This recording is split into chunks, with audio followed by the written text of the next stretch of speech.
Hello, my darlings. I hope you're all well and having a fabulous day.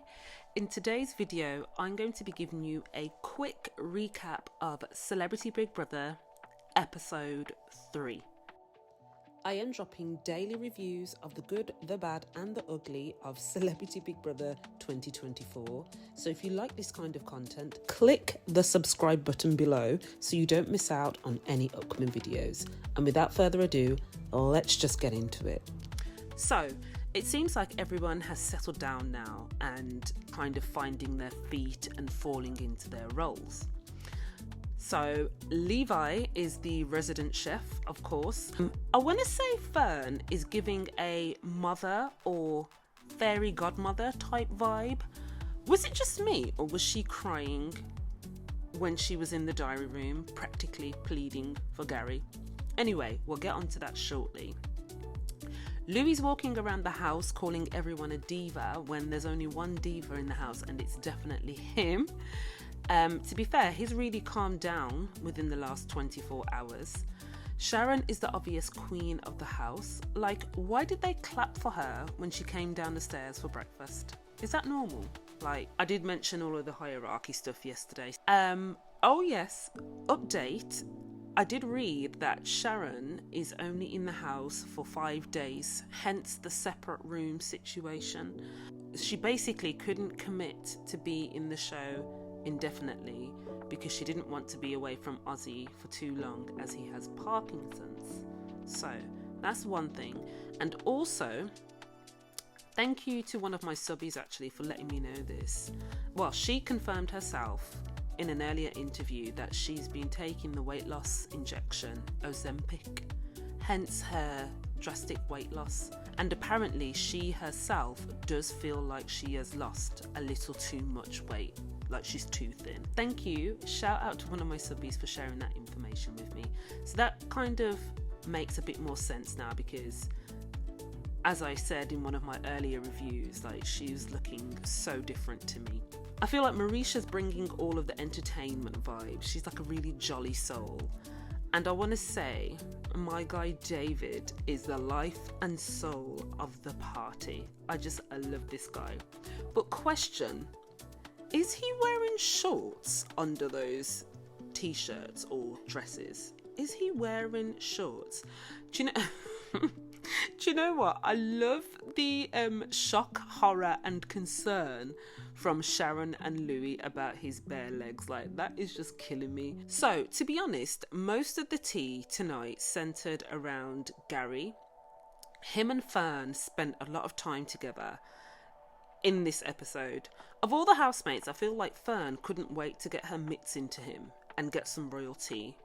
He was explaining his family background to her. This is Sabrina of the future. Sorry, I just had to come on and correct this. So, I misheard something earlier. Gary said that him and Carol, which is Kate Middleton's mom, were both millionaires or multi-millionaires before they were 30. It's got nothing to do with his parents. They come from humble beginnings. His dad was a painter and decorator, and his mom was an accounts clerk, I think he said. But him and his sister both made their fortunes. So it annoys him when they say Kate is a commoner or she comes from a common background, because it was anything but common. And then again with the Meghan Markle questions, she asked him if he had met Meghan, and he said he didn't get to meet her and he doubts he ever will, because he's obviously with all the things he said about her publicly. And then he spoke about the fact that William is holding an olive branch for Harry should he wish to come home, and then went on to say he thinks they should take the titles away. Ugh, this guy's a bit hot and cold, to be honest, because you're fighting for Harry in one sense and then in the next you're like, strip the titles. I literally feel like he was on a roll at this point.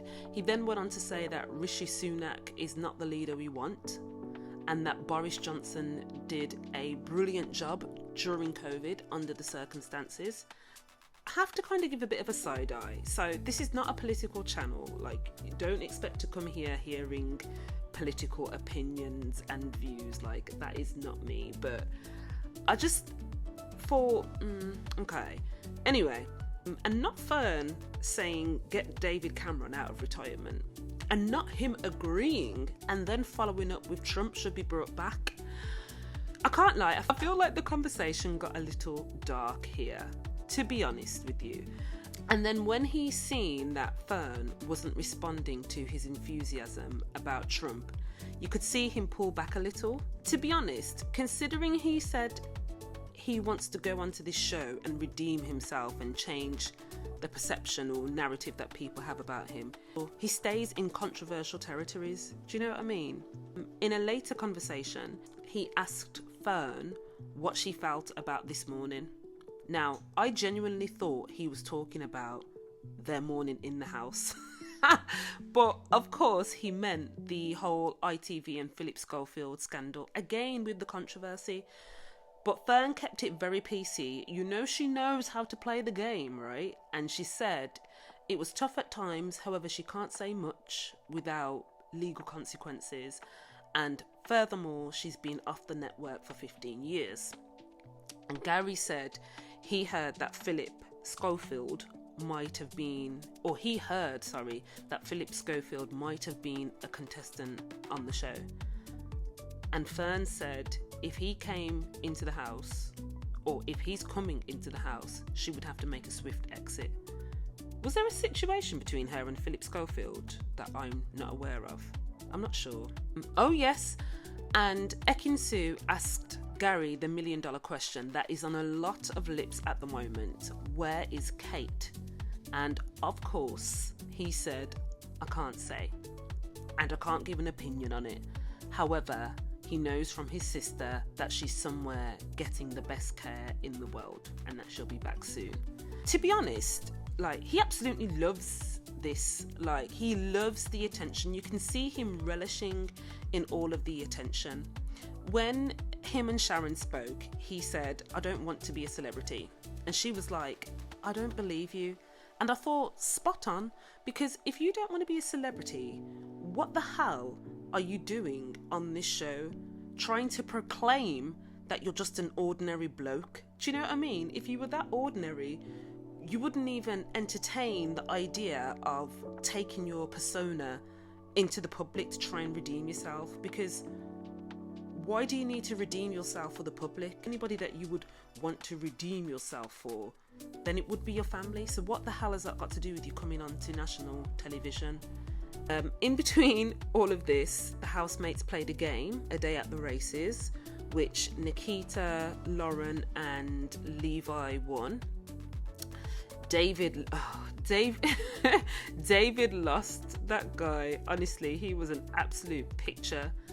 And Levi and the Roots performed their new song, which was actually a bop, to be honest. At the end of the night, Big Brother gave a surprise announcement that one of the 3 from the Ring of Fire would be selected for possible eviction. And of course, well, I say of course because it weren't that obvious. It could have gone either way, to be honest. Well, backtrack.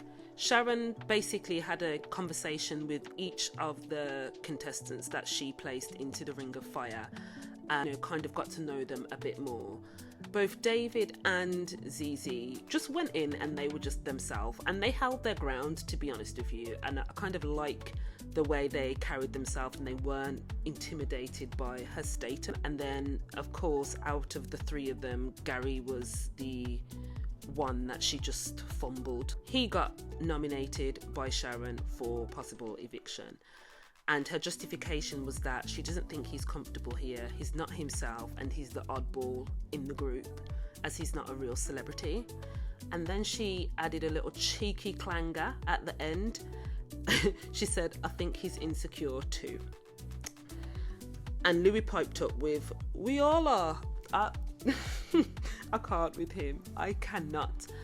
The man was in bits, to be honest. Gary was in bits, pretending he was okay with it, and then he later admitted to Levi that he didn't want to go. This was when Fearne was practically in the diary room defending Gary, and she was consoling him. Oh yeah, and to finish the And to finish the episode, all of the housemates were in bed. Next thing you know, we heard a loud bump, only to find Gary had fallen out of the bed that he was sharing with Coulson. Like, honestly, you couldn't make it up. And that's it, my darlings. Short, sweet recap tonight. Let me know in the comments down below what you think, what your thoughts are. Who do you think's going to be evicted on Friday night? Like, how is that going to go? Let me know in the comments down below. Thank you so much for watching, of course, and like, comment, subscribe, and I'll see you tomorrow for the next one. Mwah!